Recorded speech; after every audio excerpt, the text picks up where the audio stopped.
Elon Musk sat under a dimly lit light, his fingers on his chin and a cold glass of whiskey beside him. He swirled around in his chair, staring into nothing, but his eyes held so much curiosity. He was deep in thought, and soon, the grimace which brightened his face turned to a soft grin as he stood up and started walking to his car. Without saying a word to his butler, who looked puzzled, he got into his car and went to the nearest store. There he got everything he needed and came back to his house. Without mentioning a word to his butler, he moved straight to his room and sat in front of his full-length mirror. Soon, Elon got to work. He transformed his face using a bit of makeup and a lot of latex prosthetics. The new face he had on looked nothing like Elon Musk, who was known to be extremely rich and smart. His sharp features were now softened, his jawline less defined. He even replaced his tousled locks with a thin brown hair, and then he looked at his finishing touches, thick-rimmed glasses, and the voice-altering device, which he inserted in his throat to help lower his original pitch and adding a slight southern drawl. Staring at his new refined self in the mirror, Elon smiled and whispered, "Meet Eli Moss, your new factory worker." Suddenly he turned to his left and saw the lunchbox he had gotten at the store, filling it with his lunch for the day. He chose sandwiches, apples, and a bottle of water. When everything was set, he stepped outside to begin his mission. He was no longer a billionaire CEO, but was now a nameless cog in the machine, and had one mission: uncover why the level of efficiency at Tesla had suddenly dropped. The scene at the Gigafactory was exactly as Elon had expected. Robot arms were wiring, the conveyor belts glided, and the workers were too busy to notice that new personnel had entered their factory floor. Elon moved around slowly, wondering if anyone would see through his prosthetics and recognize him for who he was. Thankfully, none of them did, but he noticed something. The smell of oil and metal mixed with the faint scent of sweat could throw anyone off balance. He knew he had to continue if he was to get his desired results, so Elon kept his head down as he walked through the new hires. As he glided through them, he kept repeating his cover story. "You are a blue-collar worker from Nevada. You were recently laid off from an auto plant because the company was downsizing, and now you hope to rebuild your career at Tesla." It didn't take Elon long before he fully settled in. During the first few days, he engaged in repetitive tasks like securing lithium-ion cells into their castings, assembling a battery station, and so on. However, Elon wasn't here to do boring, repetitive jobs. He was here for answers. So he decided to become more sensitive to his environment, and by the third day, he noticed the first odd thing. Out of the blue, most machines would pause for no reason, stalling production for a long time. After a while, he noticed the next strange thing. Every quality control report did not go through the proper checks before signing off. The strangest part was that somehow, everyone knew that something was afoot, but whenever Elon asked the workers, they would immediately become nervous and shrug it off. Elon wasn't going to let this slide, so one sunny afternoon, he called Miguel, one of the workers, aside and asked him what was happening. The worker replied, "I don't know what you mean, that's just how it is. Most things in this company do not add up, but take my advice. Don't ask too many questions, because if you do, you may not last very long." When Miguel finished talking, he walked away speedily, and Elon threw his warning away. Maybe Elon should not have done that, because on his fifth night shift, he went into the factory expecting to find something to speed up his investigation, and he did. On that particular night, Elon noticed that the factory was quiet. The only sound he could hear was the hum of machinery muffled under the fluorescent lights. As soon as he sat down to begin his shift, it happened. A robot suddenly jerked to life, and its fingers began to twist in a way Elon knew it wasn't programmed to. Before anyone could say jack, the robot had carried a metal rod and swung it at a terrifying speed toward a worker named Luis. As the metal flew through the air, Elon's eyes went with it while his mouth yelled out, "Luis, look out!" Immediately, the young man ducked and dropped the car part he was holding. The sounds of the alarms must have been triggered by the metal clanking on the floor in the dead of the night, because almost immediately, the supervisors rushed in. As soon as the supervisors came in, the machine powered down. Eager to know how his staff was, Elon rushed to Luis's side. Thankfully, he was unharmed, but he was also terribly shaken. "Jesus Christ, man, that thing could have just killed me." His voice had so much fear in it as he spoke, and he could do nothing else but rub his arm where he was almost knocked down. Immediately after Elon confirmed that Luis was fine, he rushed to the control panel before anyone could get to it. Once he got to the panel, he pretended to be curious when, in essence, he was sneaking around for clues. After a few seconds, Elon knew he would find nothing. So he looked around the disarranged room and found a technician with whom he had once had a casual conversation. He moved slowly to the man, crouched down, and asked him what happened. The technician looked up and Elon could see fear in his eyes. Gulping, he said,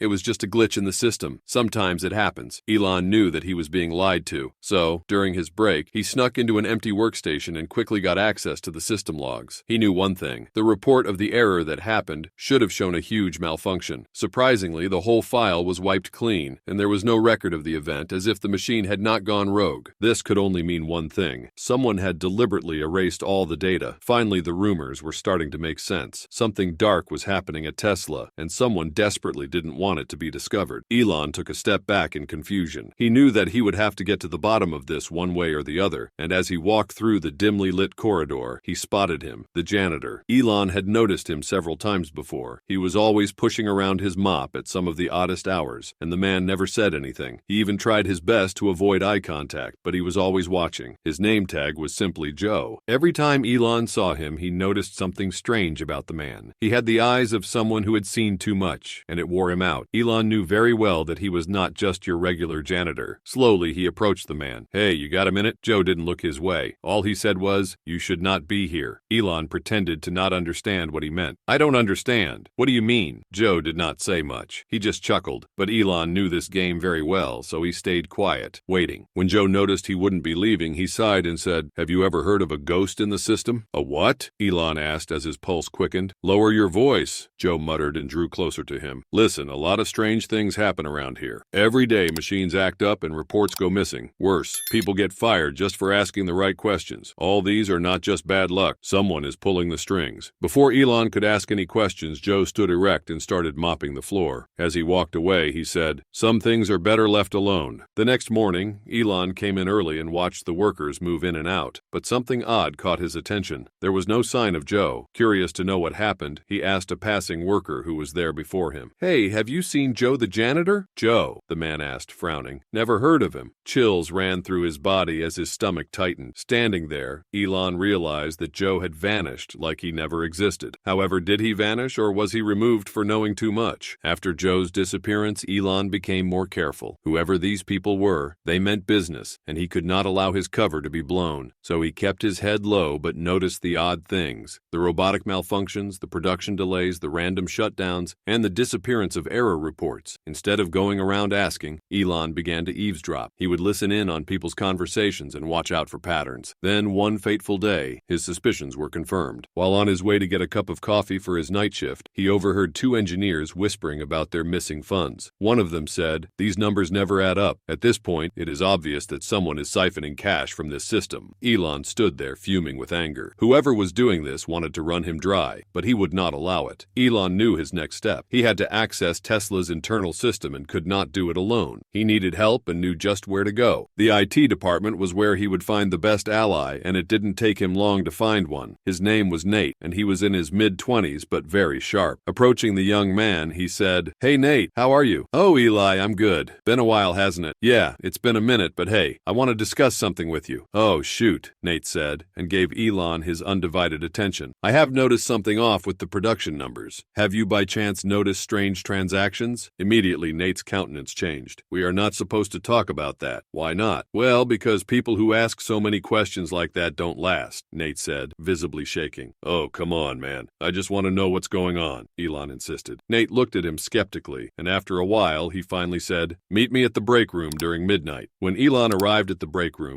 Nate was waiting with his laptop on a coffee table. He was sitting in a dimly lit corner, far away from the eyes of anybody passing by. Elon walked up to him, and the young man smiled. "You are going to love what I have for you," Nate said, as he continued typing away on his system, gesturing to Elon to sit. When Elon sat down, he could see the young man's screen and almost gasped at what he saw. The screen displayed all of Tesla's financial records, access logs, and deleted transactions. Excitement washed over him, but it didn't last long, because suddenly he saw something that made his blood run cold. Millions of dollars had vanished from Tesla's accounts through several dummy accounts, and finally to offshore entities. Someone was stealing from him. Before Elon could finish processing that, Nate zoomed in on a restricted database and whispered, "That's weird. This file should not even exist." Still, he went on to click on it, and when it opened, it revealed different encrypted messages and transaction receipts. From the receipt, Elon saw the name and he clenched his jaw as he realized that the person was none other than a high-ranking Tesla executive, and he was in connection with a hedge fund that was famous for shorting stocks. The more Elon looked, the more obvious it became. This was not just a normal embezzlement scheme, it was sabotage. Finally, it made sense. All the malfunctions, financial leaks, and vanished reports were very coordinated schemes to destroy Tesla's stock price so that they could profit. Elon's blood was boiling, and he desperately desperately needed to know who else was involved. As he slowly became overwhelmed by his thoughts, Nate's voice rang out. My God, these people are not just manipulating stock prices, Eli. They are even going as far as messing with Tesla's AI systems. Elon didn't say a word, but could not help but wonder if this was why their AI-driven automation had been failing. Before Nate could go deeper, the screen became red. The system had locked him out. Shit, Nate muttered as he stared at the screen in fear. Someone knows we are snooping. We need to get out of here. Now, he whispered as his face got pale and he hurriedly packed up his things. As they were rushing out of the break room, Elon noticed a pair of eyes looking down at them. The next morning, Nate was gone. Elon tried calling him, but his number was not reachable. It wasn't like Nate to miss his shift. Something must have happened for him to have missed it. By noon, Nate's employee record had been wiped from Tesla's internal system, and there was no evidence that it existed. Elon's heart began to pound and his stomach twisted. This wasn't just about greed. Someone was getting rid of people who knew too much. Now that Elon knew too much, he was next. Elon moved slowly to the men's room. Something had to be done quickly, but he still did not have all the information he needed. Slowly, he turned the knob on the tap and the water began rushing out. He stopped a bit of it and poured it on his face. He needed to look alive to come out of this alive. He knew there was one place he could get the information he needed. He needed to access Tesla's internal system again. Thankfully, he had seen Nate do it and had an amplified knowledge about it. So when no one was looking, he sunk into their system and began to dig deeper. He only succeeded in finding a very sinister truth. His company's latest AI-driven technology had been compromised. Elon noticed that the technology was now making bizarre modifications to the vehicles. These modifications were very subtle but dangerous. One thing that stood out to Elon was that there was no way these codes could have been an AI error. It was clear to him that his company's AI had been hacked. Trying to contain his anger, Elon skillfully broke into the AI database. His blood was boiling as he went through all the hidden layers till he found the code that caused all the errors. The code was another rogue AI program named Titan. The code was initially meant to improve efficiency, but it was doing the opposite. The AI was modifying his productions and creating hidden defects that were very dangerous and could lead to a deadly accident when used on the road. As Elon kept going through all the unauthorized commands, he realized that the AI was now thinking for itself and had even been running unapproved simulations like testing accidents, crashes, and even failure rates. All the time this was done, the altered code was still within Tesla's automated system. Whoever was behind this did not just care about the money. He wanted to end people's lives, and real people would lose their lives if the Titan sabotage continued. Elon shivered in fear as he realized the monsters he had been working with for a while. He had to devise a plan to stop them, and now that he had all the information he needed, he was set. As he stood up to leave, he heard a sharp click through the room, and his heart fell. Elon looked up and saw that all the security cameras were now facing him. Then his computer screen went red, and it wrote on the screen, "Unauthorized access detected." Suddenly, the door behind him slammed and locked, and the automated alarm began blaring. Elon looked around and said to himself, "They know." At that point, he had a few seconds to get out before they would come with security, so he quickly grabbed a screwdriver and opened a vent. While scrambling inside to get away, he heard footsteps pounding down the hallway. As he crawled through the vents, sweating and angry, he could hear voices below him. "I know he is in here somewhere. Look down the sector." Just like Joe and Nate, they were not trying to stop him, they wanted him gone. After crawling for hours, he left the factory and moved silently into Tesla's complex shadow. He decided he needed someone he could trust to help him. Taking out his phone, he called someone he believed would never betray him, a fellow Tesla board member. As soon as this man picked up the call, he knew something was wrong. "Elon, where have you been, and most importantly, what have you done?" the man hissed at him. "Do you know that you have been reported as trying to sabotage Tesla, and tomorrow the board is hosting a meeting just to vote you out as CEO. Elon could not say anything. Neither could he feel, and his phone fell with his hands as his blood went cold. Thankfully, he still had a very strong grip on the phone. Elon walked around as his fears slowly became confirmed. They were not just trying to embezzle funds or manipulate his AI. Their endgame was to eliminate him from the company he had worked so hard to build, but he was not going to allow that to happen. They had planned this for so many months to take away everything he had worked for, and now was the time for them to make their final move. If they could just let the public know that Tesla's technology failed when Elon was the leader, they would forcefully pull him out. Elon clenched his fists. The people he worked with were definitely not trying to improve the company's production. Instead, they were trying to take over from him. Elon had no idea what to do anymore, and his phone vibrated when he received a message from an unknown number. The message read, "Meet me in the parking lot, I have proof." As he stared at the message, 1,001 thoughts flew through his head. Was this a trap, or could this be his last chance? He had no other options, so he chose to go with what had presented itself to him. With determination, he went to the parking lot, and a figure emerged from the shadows. It was none other than Joe. Immediately, Elon gasped when he saw him. "You're alive," Elon said excitedly. "Yes, and I know exactly what you have found. Truthfully, I have been waiting so long for someone to dig and find this out as well." Elon frowned in confusion. "But how could you know? Are you not just a janitor?" he asked. "No. I was a Tesla engineer before I got fired simply because I had gotten too close to the truth," Joe said. Elon smiled. He had finally found someone he could partner with to take his enemies down, but they were slowly losing time, and the real fight was just about to begin. "You said you have proof, right?" Elon asked. "Yes, I have them all on Tesla's hidden security footage, but first I have to ask," Joe said. "What is it?" "You know who I am. Now tell me, who exactly are you?" Elon stared at Joe. He knew that the young man could be trusted. After all, he gave him his very first clue. So without hesitation, he took off his prosthetics. "I knew it! You're Elon Musk!" Joe exclaimed, excitement showing on his face. "Yes, and I can tell you right now that we don't have much time, so please give me the footage you have." "Of course," Joe said, snapping out of his thoughts and moving to show him the footage. It contained everything he needed. There were video recordings of all the conspirators discussing their plan, all the secret financial transactions, and, most importantly, the logs of the Titan AI sabotage. "This is great," Elon said excitedly as he scattered his eyes around the premises. "What are you looking for?" Joe asked. "A good place to do a video. We are making this public." Elon did a live stream, and within seconds, the whole world knew about the monstrous plan of his conspirators. It didn't take long before law enforcement arrived and took each of them into custody. Finally, Elon let out a deep breath. It was all over, and as he stood outside watching his enemies being loaded up in a police car, he could not help but think about what had happened to Nate. After a week had passed, Elon searched for Nate. Finally, they found him stranded on an island. He was relieved when he found the young man. Sitting in the helicopter watching the man eat, he said, "Now I can fully address the public on this." As he stood before the different cameras, Elon explained what happened and thanked the Tesla workers for their courage. He also announced a new security overhaul. As Elon was rounding up, a reporter asked him, "So, Mr. Musk, do you think you will ever go undercover again?" With a smirk, Elon replied, "Who says I haven't already?" What do you think of Elon Musk's approach? Let us know in the comments. If you enjoyed this video, like and subscribe to this channel. You can also watch the other videos on your screen.